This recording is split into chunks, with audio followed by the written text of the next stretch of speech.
And this is the ingredient. Chop the kimchi first. Actually, there's a Korean. Wow. We're gonna put some rice after. The taste will be better. Okay, so we're done, guys. So we have to put the.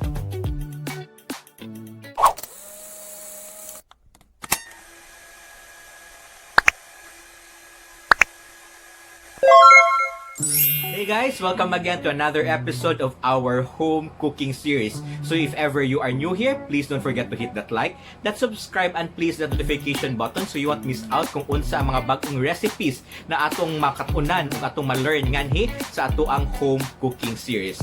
So, for the last two episodes, we have two guest chefs and we are so honored. Kani nga chef gikan sa Parkane o gikan sa Maribago Blue Waters. Nagtudlog yun sila nato og mga Filipino recipes with a twist nga dali kaayo og sayon pagyud kaayo lutuon.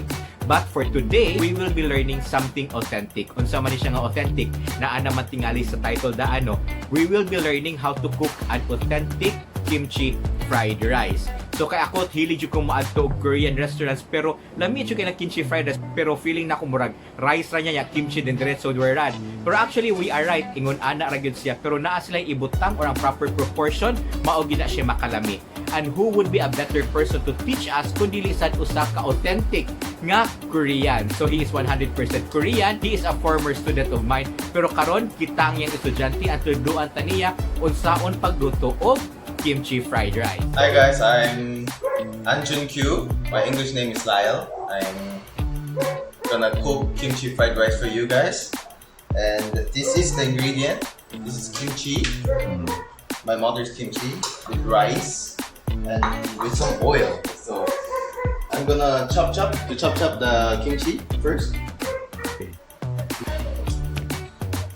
But there's no specific size. Actually, there's a Korean. The name is Koreana. Yes. There you can buy a nice kimchi.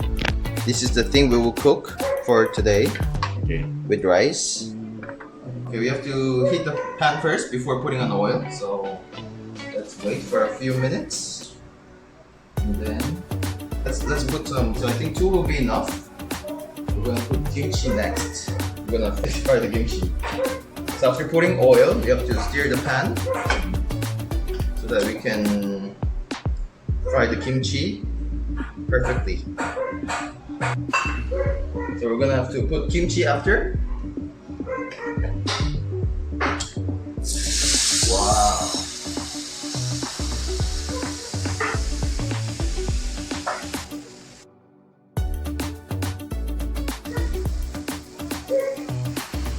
We're gonna put some rice after. And we have to mix it.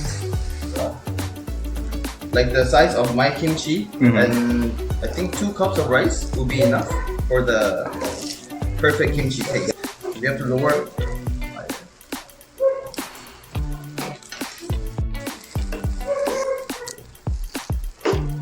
After you have to turn off the fire, and then the next thing you will put have to be sesame oil for the taste will be better. The same thing with the canola oil, have to put 2 spoons. The sesame oil.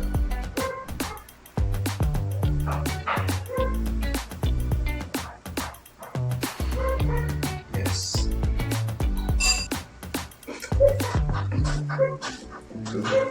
Mix it. I think that will be all. Okay, so we're done, guys. So we have to put the kimchi fried rice on top of the other pan.